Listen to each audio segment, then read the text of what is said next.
Hello friends, कैसे हैं आप सब। आप सभी का आपके अपने YouTube channel sociology with Sangeeta में मैं संगीता स्वागत करती हूं। और इस चैनल के माध्यम से हम लोग सोशियोलॉजी के कम्पिटिटिव एग्जाम के प्रिपरेशन करते हैं, जिसके अंतर्गत रात के 8 बजे आप लोगों के लिए बीपीएससी 4.0 और यूपी पीजीटी के सोशियोलॉजी के सिलेबस को कवर करवाया जा रहा है। और अभी जो हम लोग की क्लासेस हो रही हैं उसमें हम लोग कवर कर रहे हैं एनसीईआरटी सीरीज़ को। एनसीईआरटी का जो आपका सीरीज़ है, इसके अंतर्गत क्लास 11 का बुक आपका कंप्लीट हो गया है। अभी हम लोग क्लास 12 के बुक को कंप्लीट कर रहे हैं। और एनसीईआरटी सीरीज़ करने का मेरा मेन जो मोटिव ये है कि इससे आपको पता चल सके कि आपका जो सिलेबस है उसमें आपको क्या पढ़ने के लिए बोला गया है। एनसीईआरटी जो है ये आपके बेसिक कॉन्सेप्ट को क्लियर करता है। ऐसे आप जो स्टूडेंट है, आपने एस्टेट क्वालिफाई किया है, आप एमए करके आए हुए हैं, तो आपको सोशियोलॉजी की एक बेहतर समझ तो है ही, लेकिन एनसीईआरटी जो है ये हमें हेल्प करता है ये जानने के लिए कि हमारा सिलेबस क्या है। क्योंकि बीपीएससी जो है ये बार बार बोल रहा है कि उनका जो सिलेबस है वो एनसीईआरटी बेस्ड होगा, एनसीईआरटी से ही क्वेश्चन आएंगे, ये नहीं बोलता, लेकिन क्या बोलते हैं कि एनसीईआरटी बेस्ड होगा। और वैसे स्टूडेंट्स जो यूपी पीजीटी की तैयारी कर रहे हैं, बीपीएससी 4.0 की तैयारी कर रहे हैं, आप लोगों के लिए जो सोशियोलॉजी के स्टूडेंट हैं उनके लिए बहुत ही बड़ा गोल्डन अपॉर्चुनिटी है कि आपके सामने एक बहुत बड़ी वैकेंसी देखने को मिलेगी। बात की जाए अदर स्टेट की, तो अदर स्टेट में ऐसे आपका कोई वैकेंसी निकल नहीं रही है, लेकिन अभी फ़िलहाल जो समय है उसमें आपका एक तो DSSB का आया है, यूपी पीजीटी में आपको देखने को मिलेगी, और बिहार में तो आपको कम से कम 1.5 लाख के जैसा वैकेंसी रहेगी। इसमें से सोशियोलॉजी की कितनी सीट आती हैं वो देखने की बात है, लेकिन जितनी भी आएंगी वो काफ़ी रहेंगी। तो वैसे स्टूडेंट्स जो सोशियोलॉजी की तैयारी कर रहे हैं वो बीपीएससी 4.0 को लास्ट अटेम्प्ट मान के चलें और अपने तैयारी को बेस्ट से बेस्ट करने का कोशिश करें। और रही बात, आप लोगों की कमेंट आ रही थी कि पेड ग्रुप में कैसे ज्वाइन होना है, तो पेड ग्रुप में ज्वाइन होने के लिए जो आपका थंबनेल में या फिर डिस्क्रिप्शन बॉक्स में जो मोबाइल नंबर दिया गया है, आप उस मोबाइल नंबर पे कांटेक्ट करके नोट्स को परचेस कर सकते हैं। नोट्स आपको कंप्लीट आपके एग्ज़ाम के अकॉर्डिंग मिलेगा, कंप्लीट सिलेबस कवर किया हुआ है, एनसीईआरटी का चैप्टर वाइज कंप्लीट किया हुआ है, और उसमें आपको सोशियोलॉजी के एक्स्ट्रा मटेरियल भी प्रोवाइड किए जाएंगे जो कि आपके एग्ज़ाम के पॉइंट ऑफ व्यू से आपको हेल्पफुल होंगे। तो बात की जाए अभी हम लोग के जो क्लास हो रहा है उसमें हम लोग जो है सेकेंड चैप्टर तक कंप्लीट किए थे, कि हमारा सेकेंड चैप्टर था कि भारतीय समाज में जनसांख्यिकी संरचना, इसको हम लोगों ने कवर किया था। आज का जो थर्ड चैप्टर है, आप बुक देख सकते हैं, ये भारतीय समाज है। जिनके पास आपका एनसीईआरटी का बुक नहीं है, तो वैसे स्टूडेंट्स जो पेड ग्रुप से जुड़ेंगे, अगर उनको एनसीईआरटी बुक की पीडीएफ चाहिए तो मैं वो भी प्रोवाइड कर दूंगी। आज जो थर्ड चैप्टर है वो है सामाजिक संस्थाएं, निरंतरता एवं परिवर्तन। हमारा चैप्टर नंबर थर्ड है सामाजिक संस्थाएं,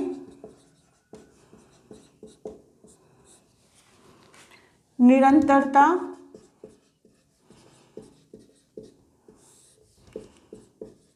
एवं परिवर्तन। जैसे ही हम लोग का ये बुक भी कंप्लीट हो जाएगा, इस बुक का आपको एक मैराथन क्लास करवाया जाएगा, जिसमें टोटल इसके जितने भी चैप्टर है, टोटल इसमें बात की जाए तो 7 चैप्टर है। पूरे 7 चैप्टर के आपको एमसीक्यू प्रोवाइड किए जाएंगे। एमसीक्यू वे में हम लोग पूरा मैराथन क्लास को करेंगे। तो पहले आप लोग चैप्टर को समझ लीजिए, थ्योरी को समझ लीजिए, फिर हम लोग मैराथन क्लास में करेंगे इस चैप्टर से, एनसीईआरटी से रिलेटेड क्वेश्चंस को। तो क्या है हमारा चैप्टर थर्ड, सामाजिक संस्थाएं, निरंतरता एवं परिवर्तन। ठीक है, तो जब आप चैप्टर पढ़िएगा तो ये किसकी बात कर रहा है, ये जो बुक है ये क्या है, भारतीय समाज की बात करता है। किसकी बात करता है, तो ये इंडियन सोसाइटी की बात करता है। अब क्या बोला जा रहा है कि दूसरे अध्याय में हम लोगों ने भारतीय जनसंख्या की संरचना और गतिशीलता के बाद अब हम सामाजिक संस्थाओं का अध्ययन करेंगे। तो सामाजिक संस्थाएं आखिर क्या होती हैं, हमको वो चीज़ जानना होगा। समाज के अंतर्गत समाज को सुचारू रूप से चलाने के लिए ऐसी बहुत सारी व्यवस्थाएं बनाई जाती है जो कि समाज को बेहतर ढंग से चला सके। इसमें आपके परिवार, विवाह, नातेदारी, शिक्षा, ये सभी चीज़ें आती हैं। तो ये क्या है, ये हमारे लिए जो समाज के लिए इम्पोर्टेंट है, जैसे समाज के लिए बन रहा है तो वो सामाजिक संस्थाओं के अंतर्गत आ जाएगा। इसमें आपकी जाति व्यवस्था, ये सभी चीज़ें आ जाएंगी। तो बोल रहा है कि अब मान लीजिए कि इंडिया ही एक ऐसा देश है, पूरे अगर वर्ल्ड की बात की जाए, पूरे मैं वर्ल्ड की बात कर रही हूँ, कि उसमें आपको सिर्फ इंडिया ही मिलेगा ऐसा कि जहाँ पे आपको जाति संस्तरण देखने को मिलता है, जाति प्रथा देखने को मिलता है, जाति व्यवस्था देखने को मिलता है। ये जो व्यवस्था आपको किसी दूसरे कंट्री में देखने को नहीं मिलेगी। तो जब हम भारतीय समाज की बात कर रहे हैं, इंडियन सोसाइटी की बात कर रहे हैं, तो ऑटोमेटिक जो है आपको जाति या जाति व्यवस्था के संदर्भ में पढ़ना पड़ेगा ही। तो जाति क्या है, यह एक प्राचीन संस्था है, ठीक है, जो कि हजारों वर्षों से भारतीय समाज एवं संस्कृति का एक हिस्सा बनी हुई है। अगर 21वीं सदी में रहने वाले लोगों की बात की जाए तो ऐसा नहीं है कि जाति सिर्फ आज का है, ये हमारे अतीत से जुड़ा हुआ है, ये हमारे अतीत से होते हुए आया हुआ है। और जाति अगर बात की जाए अभी वर्तमान में, तो बहुत सारे आपको जातियाँ देखने को मिलती है। तो वर्तमान की जाति को देखने के पहले हम अगर अतीत की जाति की बात की जाते हैं तो जाति, इसका इंग्लिश क्या है, कास्ट। जाति जो है ये अंग्रेजी शब्द किससे मिलके बना है, कास्ट से, ठीक है, जो कि इसकी मूल उत्पत्ति है वो किस भाषा से हो रही है, पुर्तगाली शब्द कास्टा से हुई है, ठीक है। क्वेश्चन पूछता है जाति की मूल उत्पत्ति किससे हुई है, तो पुर्तगाली शब्द किससे हुई है, कास्टा से। ये सब छोटी छोटी चीजें जो हैं याद रखना चाहिए। कास्टा से हुई है, जिसका का अर्थ होता है विशुद्ध नस्ल। क्या अर्थ होता है, विशुद्ध मतलब शुद्ध से भी शुद्ध, ठीक है। विशुद्ध का मतलब ऐसा नहीं है कि वो नीचे की बात है, शुद्ध से भी विशुद्ध नस्ल, ठीक है, आपका इसका मतलब हुआ।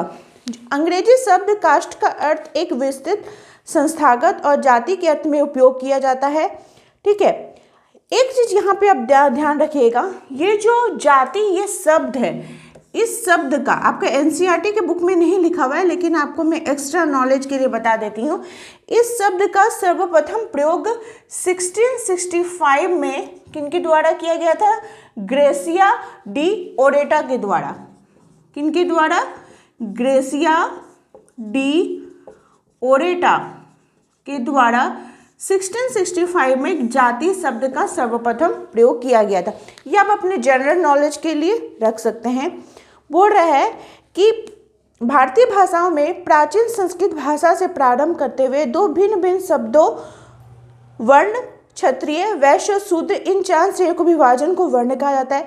वर्ण की अगर बात की जाए तो वो रंग पर आधारित होता है, और जाति जो है ये जन्म पर आधारित होता है। वर्ण जो है वो क्या बोला जा रहा है, इसमें 4 भाग किया गया है, और कुछ कुछ ऐसी भी जातियां हैं जो कि बहिष्कृत जातियों के अंतर्गत आती हैं। एक यहाँ पे देखिए, ये जो बुक है ये आपके लिए इसलिए इम्पोर्टेंट हो जाता है कि इसमें कुछ कुछ ऐसे थिंकर्स दिए गए हैं जिनसे रिलेटेड क्वेश्चन आपको एग्जाम में देखने को मिलेंगे। एक तो देखिए, हम लोग हमेशा से जानते आए हैं कि जो वर्ण है, वर्ण तो आपको ऋग्वेद से ही आप देख रहे हैं कि ब्राह्मण, क्षत्रिय, वैश्य और शूद्र 4 प्रकार के वर्ण होते हैं। लेकिन एक और 5वें वर्ण के बारे में भी बात की गई है, ठीक है, पंचम वर्ण भी बोला गया है, ठीक है। और ये 5वीं श्रेणी का जो वर्ण है उसको जाति बहिष्कृत वर्ण बोला जाता है। तो अगर आपको ये आपका एनसीईआरटी के बुक में दिया हुआ है, तो अगर आपको पूछ दे कि पंचम वर्ण, पंचम श्रेणी के वर्ण के अंतर्गत कौन सा वर्ण आएगा, तो आपका जाति बहिष्कृत वर्ण आएगा, ठीक है। बोला जा रहा है जाति एक व्यापक शब्द है जो किसी भी चीज के प्रकार या वंश, किस्म, स्पीसीज को संबोधित करने के लिए इस्तेमाल किया जाता है। मैं जो आपको ये क्लास करवा रही हूँ ये फुल्ली एनसीईआरटी बेस्ड करवा रही हूँ, और एनसीईआरटी में आपके जो भी इम्पोर्टेंट पॉइंट हाईलाइट है, ठीक है, जो कि हम लोग को जानना इम्पोर्टेंट है, उन सभी के बारे में आपको मैं बता रही हूँ। तो ये चीज़ तो हो गया। आपको एक चीज़ की जानकारी होगी कि पंचम वर्ण में कौन आता है, जाति बहिष्कृत वर्ण इसके अंतर्गत आपके आते हैं। ठीक है, नेक्स्ट हम लोग देखते हैं क्या बोला जा रहा है कि एक थिंकर है, बोला जा रहा है कि यह माना जाता है कि 4 वर्णों का जो वर्गीकरण है यह लगभग 3000 साल पुराना है। 4 जो वर्ण हम लोग पढ़ते आए हैं वो कब से पढ़ते आए हैं, तो 3000 साल पहले से पढ़ते आए हैं। अपने प्रारंभिक काल वैदिक काल में 900 से 500 ईस्वी पूर्व के बीच में जाति व्यवस्था वास्तव में वर्ण व्यवस्था थी। उस समय जो जाति व्यवस्था थी वो वर्ण व्यवस्था के अंतर्गत थी, वो 4 ही वर्णों में बटा हुआ था। इसके केवल 4 विभाजन थे। ये विभाजन बहुत विस्तृत या कठोर नहीं थे, लेकिन जैसे जैसे समय बीतता गया इसमें बहुत सारी आपकी क्या हुई कि आपको वेरिएशन देखने को मिला।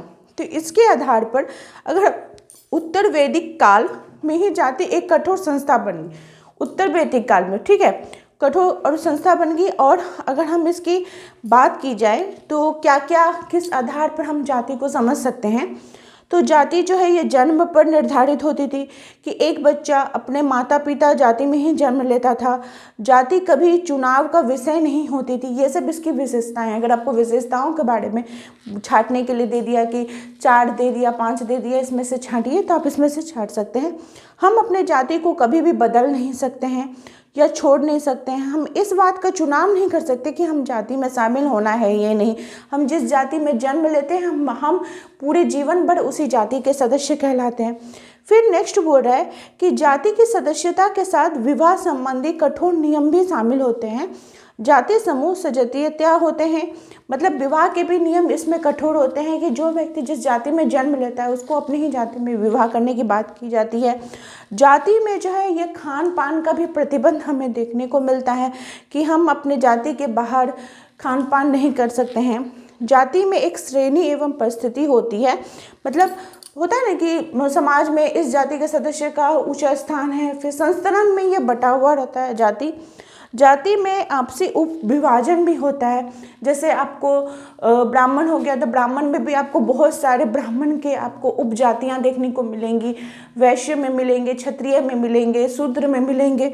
तो ये सब उसके अंतर्गत भी उपजातियां होती हैं।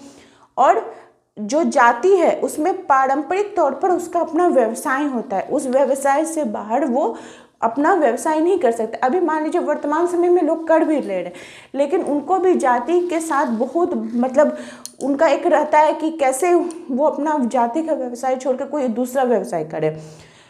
यहाँ पे एक देखिए थिंकर दिया गया है अयन कल्ली।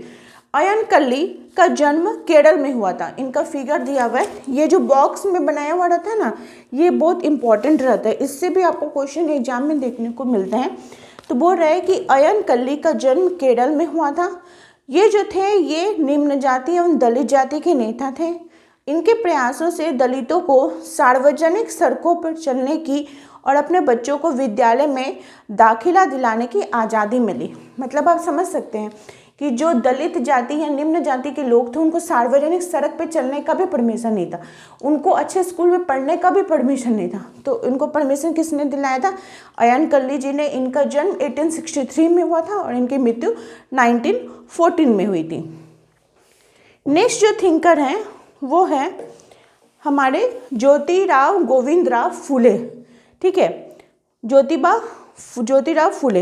इन्होंने जाति व्यवस्था के अन्याय की भर्त्सना की और इन्होंने छुआछूत के नियमों की घोर निंदा की। 1873 में इन्होंने सत्यशोधक समाज की स्थापना की जो निम्न जाति के लोगों के मानवाधिकार और सामाजिक न्याय की प्राप्ति के लिए समर्पित था। इनका जन्म 1827 को और इनकी मृत्यु 1890 को हुई थी। तो आप लिख सकते हैं जो ज्योतिराव गोविंदराव फुले ने कौन से आपकी संस्था की, कौन से समाज की स्थापना की? यहाँ पे मैं लिख लेती हूँ ज्योतिराव गोविंदराव फुले। इन्होंने 1873 में सत्यशोधक समाज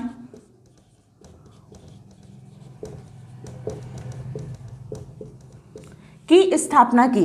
किस लिए की? तो ये निम्न जाति के लोगों को मानवाधिकार और सामाजिक न्याय के प्राप्ति के लिए किए थे, छुआछूत के लिए किए थे, छुआछूत का घोर निंदा किए थे। इसके आधार पर उन्होंने सत्यशोधक समाज की स्थापना की। इंपॉर्टेंट है, आपको डेट पूछ लेगा, ये संस्था किस, ये समाज किसकी है ये पूछ लेगा। ठीक है, पहले क्या था कि पहले के समाज में जो उच्च जाति या निम्न जाति की बात की जाती है, मतलब शुद्धता और अशुद्धता के साथ उनको जोड़ा जाता है। तो किस आधार पर होता था? तो धार्मिक आधार पर होता था। बोल रहा है कि धार्मिक या कर्मकांडीय दृष्टि से जाति की जो व्यवस्था थी उसको शुद्धता यानी सूचिता और अशुद्धता यानी असूचिता के बीच अंतर आधारित करता था। अगर आपको क्वेश्चन पूछते हैं कि जाति का जो शुद्धता एवं अशुद्धता है उसका अंतर का आधार क्या था, तो वो धार्मिक आधार पर किया जाता था। ज्योतिराव गोविंदराव फूले की जो पत्नी थी, इनकी पत्नी का नाम था सावित्री बाई फूले। क्या नाम था? सावित्री बाई फूले। बहुत इंपॉर्टेंट है, जो मैं लिख रही हूँ आप लोग नोट भी करते चलिए। ये जो थी, इनका जन्म 1831 में हुआ था और इनकी मृत्यु 1897 में हुई थी। सावित्री बाई फूले देश में बालिकाओं के लिए बने पहले विद्यालय की पहली प्रधान अध्यापिका थी, जो पुणे में स्थापित किया गया था। इन्होंने अपना पूरा जीवन शूद्रों और अति शूद्रों को शिक्षा अर्पण करने में लगा दिया। इन्होंने किसानों और मजदूरों के लिए रात्रि विद्यालय की शुरुआत की। रात्रि विद्यालय की शुरुआत किसने की? तो सावित्री बाई फूले ने की। इनकी मृत्यु प्लेग से पीड़ित मरीजों की देखभाल के दौरान हुई।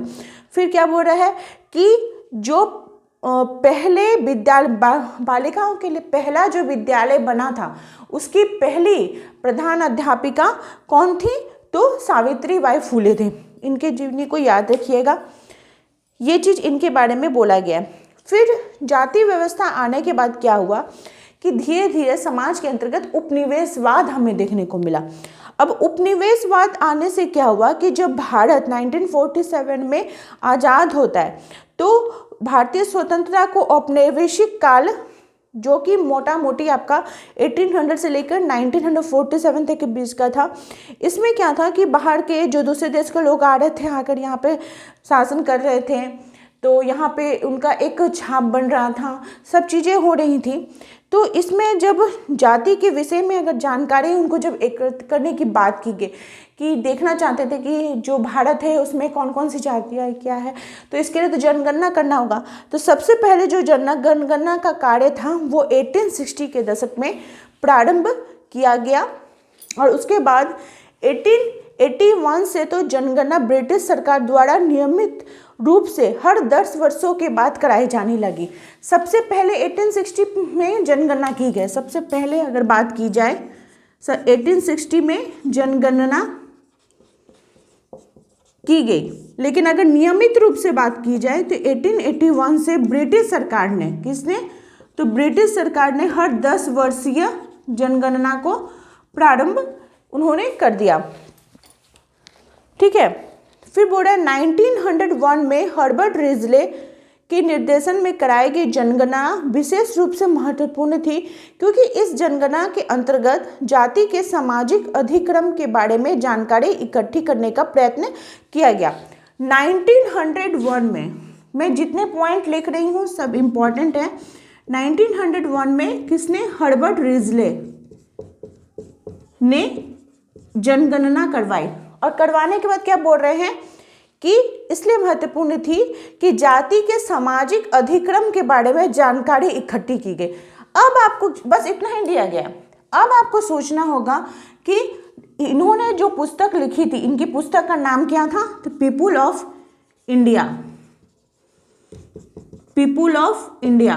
ठीक है, इन्होंने जो अपना निर्देशन किया उसको फिर उन्होंने अपनी पुस्तक पीपुल ऑफ इंडिया में इसके बारे में और डिटेल्स में बात किया था, जो कि 1915 में इन्होंने इसके बारे में बात की थी। ये चीज़ हो गया, इतना दूर तक आप लोग को समझ में आ गया। एक और थिंकर है पेरियार जी, जिनका पूरा नाम है ईवी रामास्वामी नायकर, जो कि दक्षिण भारत में निम्न जाति आंदोलन के नेता के रूप में जाने जाते हैं। इन्होंने लोगों को यह महसूस कराने के लिए उद्बोधित किया कि सभी मनुष्य जो हैं ये बराबर हैं और हर व्यक्ति का यह जन्म सिद्ध अधिकार है कि वो स्वतंत्रता और समानता का अध्ययन ले। तो इनका पूरा नाम था ईवी रामास्वामी नायकर और इनका जो निक नेम था वो पेरियार था। इनका जन्म 1973 में हुआ था और दक्षिण भारत में मेनली ये केरला से रिलेटेड है। अगर वैसा क्वेश्चन आता है तो ध्यान में रखिएगा, ये किससे रिलेटेड है? केरला से रिलेटेड है। अब इसके बाद हम लोग कुछ और इम्पॉर्टेंट फैक्ट्स की ओर देखते हैं।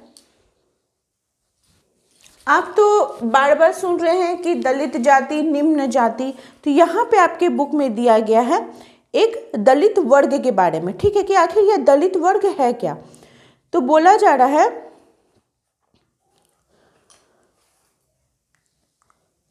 कि औपनिवेशिक काल के अंतिम दौर में प्रशासन ने पद दलित जातियां, जिन्हें उन दिनों दलित वर्ग कहा जाता था, के कल्याण की भी रुचि ली और इनके प्रयत्नों से जब औपनिवेशिक शासन काल आया, जाति व्यवस्था पर बहुत सारे जो समाज सुधारक थे उन्होंने कार्य करना अपना प्रारंभ कर दिया, दलित जातियों पर, निम्न जातियों पर कार्य करना प्रारंभ कर दिया।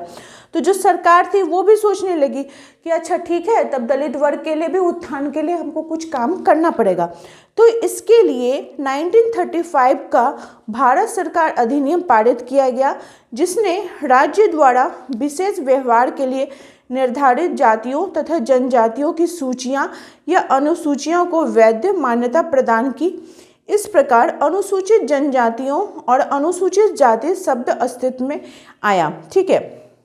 जातीय अधिक्रम में जो जातियां सबसे नीचे थी के साथ सबसे अधिक भेदभाव बढ़ता जाता था। इनके साथ तथाकथित अस्पृश्य मतलब छुआछूत, ये चीज़ के बाद शामिल किया जाता था कि उनको छूने से अशुद्ध हो जाएगा, ये सब चीज़ों के बारे में। फिर भारतीय संविधान में उनके लिए प्रावधान किया गया अनुच्छेद 17 में कि छुआछूत को, अस्पृश्यता को समाप्त किया गया। तो ये सभी चीज़ें जो थी वो दलित वर्ग को के लिए कार्य किया गया। अब हो रहा है कि जाति का समकालीन रूप मतलब अभी का रूप क्या है उसके बारे में बात की जा रही है। तो इसके अंतर्गत एक थिंकर के बारे में बात किया जा रहा है, श्री नारायण गुरु, जिनका जन्म 1856 में और इनकी मृत्यु 1928 में हुई थी। इनका जन्म केरला में हुआ था और इन्होंने भाईचारे का उपदेश दिया और जाति व्यवस्था की कुप्रथाओं के विरुद्ध संघर्ष किया। इन्होंने एक शांतिपूर्ण लेकिन सार्थक सामाजिक क्रांति का नेतृत्व किया और सबके लिए एक जाति, एक धर्म और एक ईश्वर का नारा दिया। अब तो इनसे रिलेटेड क्या क्वेश्चन आएगा कि एक जाति, एक धर्म, एक ईश्वर का नारा किनके द्वारा दिया गया है? तो श्री नारायण गुरु जी के द्वारा दिया गया है, ठीक है। उसके बाद फिर नेक्स्ट जो आता है, जैसे हम लोग अभी दलित जाति, निम्न जाति, इन सभी के बारे में बात कर रहे हैं, तो एक और था प्रबल जाति, ठीक है। किसकी अवधारणा आ रही थी सुनने में? प्रबल जाति। तो प्रबल जाति की अवधारणा किनके द्वारा की गई थी? मतलब समाज में जिनका वर्चस्व बहुत ज़्यादा, जिनका समाज में अस्तित्व ज़्यादा है। तो प्रबल जाति की जो अवधारणा है ये M.N. श्रीनिवास जी के द्वारा की गई थी। इनके द्वारा M.N. श्रीनिवास के। तो प्रबल जाति को इन्होंने किस आधार पर किया था? तो जनसंख्या के आधार पर इनकी संख्या अधिक होगी, भूमि के आधार पर इनकी संख्या अधिक होगी, संपत्ति के आधार पर इनकी संख्या अधिक होगी। तो जिनकी भी भूमि, जनसंख्या, संपत्ति में, संख्या में, बल में, ताकत में जो अधिक होंगे उनको किसके अंतर्गत रखा गया? प्रबल जाति के अंतर्गत रखा गया। उनके पास भूमि अधिक होगी, ये सब चीज़ों के बारे में बात की गई। जैसे बोला जा रहा है कि अगर प्रबल जाति, कौन बात कर रहे हैं? M.N. श्रीनिवास। इनका पूरा नाम है मैसूर नरसिंहाचार्य श्रीनिवास। इनका जन्म 1916 और इनकी मृत्यु 1999 में हुई थी। इन्होंने भारत के अग्रणी समाजशास्त्री और सामाजिक मनोविज्ञानी रहे हैं। वे जाति व्यवस्था पर किए गए अपने कार्य में इनके जो इम्पोर्टेंट कार्य हैं, जो वर्क हैं, वो है संस्कृतिकरण, प्रबल जाति, ये सब चीज़ों के बारे में बात की थी, जैसे शब्दों के लिए जाने जाते हैं, ठीक है। और M.N. श्रीनिवास जो थे ना, वो क्षेत्रीय अध्ययन करने के लिए जाने जाते हैं कि उस जगह पे रह के वहाँ पे उन्होंने अध्ययन किया। तो इसके लिए उनकी जो एक पुस्तक है द रिमेम्बर्ड विलेज, मतलब वो जिस विलेज में थे, कहाँ थे? तो रामपुरा में थे, तो वहाँ पे रह के वहाँ का जीवन शैली को याद करते हुए उन्होंने इस पुस्तक की रचना की थी। और इसमें सामाजिक मानव विज्ञान में गाँव के लिए सबसे अच्छे अध्ययनों की बात की गई है। किसमें? द रिमेम्बर्ड विलेज में। उन्होंने social structure of A Mysore village भी पुस्तक लिखी है 1951 में। फिर डोमिनेंट कास्ट इन रामपुरा के अंतर्गत जब वो वहाँ पे अध्ययन किए थे, क्षेत्रीय अध्ययन किए थे, फील्ड वर्क किए थे, तो कौन सी जाति का अध्ययन किए थे? तो ओकालिंगा जाति का अध्ययन किए थे। ये सब चीज़ें जो है आपको याद रखनी होंगी। तो हम लोग यहाँ पे जब प्रबल जाति की बात कर रहे हैं तो कुछ कुछ प्रबल जातियों के बारे में उदाहरण दिया गया है। जैसे मान लीजिए आप बिहार और उत्तर प्रदेश से हैं, जो भी स्टूडेंट बिहार के हैं या यूपी के हैं, तो अगर बाय चांस आपके स्टेट से रिलेटेड कोई क्वेश्चन पूछ दे तो बिहार और उत्तर प्रदेश में यादव प्रबल जाति के अंतर्गत आते हैं। कर्नाटका के वोक्कालिंगा, जो उन्होंने कर्नाटका मैसूर में अध्ययन किया था। आंध्र प्रदेश के रेड्डी और खम्मा लोग, महाराष्ट्र के मराठे, पंजाब, हरियाणा और पश्चिमी उत्तर प्रदेश के जाट और गुजरात के पाटीदार, ये सब क्या है आपके मतलब प्रबल जाति के अंतर्गत आते हैं। ये इन सभी चीज़ों के बारे में बात की गई है। फिर नेक्स्ट है आपके बोला जा रहा है, इतना दूर तक हम लोग पढ़ लिए। फिर है जनजातीय समुदायों के बारे में कि जनजातीय समुदाय क्या है। जनजातीय समुदाय को उनके स्थायी और अर्जित जो उनकी गुण विशेषता थी, इसके आधार पर उनका वर्गीकरण किया गया था। इसके आधार पर भारत की दृष्टिकोण में जो जनजातियां हैं उनको 4 श्रेणियों में बांटा गया था। इनमें से जो 2 श्रेणियां थी, अर्थात भारतीय आर्य और द्रविड़ परिवार की भाषाएं शेष भारतीय जनसंख्या द्वारा भी बोली जाती थी। ठीक है। और शारीरिक प्रजातीय दृष्टि से जो जनजातियां थे इनको निग्रोट, ऑस्ट्रियाड, मोगलियाड इस सब चीज़ों में बांटा गया था। और सबसे बड़ी अगर जनजाति की बात की जाए तो उस समय क्या था, इनकी जो संख्या थी वो 70 लाख थी। और सबसे छोटी जनजाति यानी अंडमान निकोबार द्वीप समूह के जो जनसंख्या के लोग थे उनकी जो संख्या थी वो 100 से भी कम थी। इन सभी चीज़ों के बारे में यहाँ पे बात की गई है। फिर इसी में जैसे हम लोगों ने पढ़ा, जब जाति जनजाति की बात करते हैं तो एक थिंकर आपको पढ़ने को मिलेगा, वेरियर एल्विन।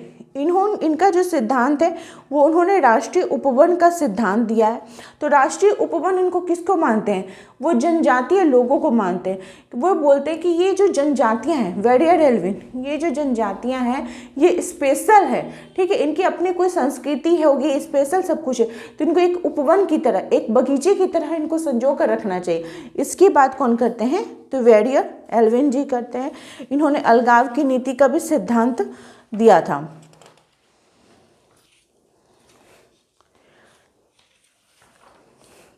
तो ये सभी चीज़ें आपकी जो है एनसीईआरटी बुक में दी गई है। इसमें कुछ इम्पॉर्टेंट बुक्स के बारे में, जैसे आंध्र बेटे का the reproduction of inequality, occupation, caste and family. ठीक है। एम.एन. श्रीनिवास का the dominant caste and other essays. फिर लुइस ड्यूमा का homo hierarchies, the caste system and its implications. G S. Ghurye का caste and race in India 1969 में। तो ये सब जो इम्पॉर्टेंट बुक से भी रिलेटेड आपको क्वेश्चन पूछे जा सकते हैं। तो आई होप आप लोगों को आज की जो चैप्टर थी सामाजिक संस्थाएं, निरंतरता एवं परिवर्तन, ये अच्छे प्रकार से समझ में आ गया होगा। नेक्स्ट क्लास में हम लोग चैप्टर नंबर 4 करेंगे, बाजार एक सामाजिक संस्था के रूप में। जैसे ही इसका 7 चैप्टर कंप्लीट हो जाएगा, फिर इससे रिलेटेड एक आप लोग के लिए मैराथन क्लास लिया जाएगा, जहाँ पे हम लोग MCQ फॉर्म में देखेंगे कि कैसे क्वेश्चन पूछे जाते हैं। तो इसी प्रकार से आप लोग चैनल के साथ बने रहिए। अगर आपके कोई भी डाउट्स है, कोई भी कमेंट है, कोई भी सजेशन है, तो प्लीज़ मुझे कमेंट करके ज़रूर बताइए। और आप सभी का मेरे चैनल के साथ बने रहने के लिए बहुत बहुत धन्यवाद।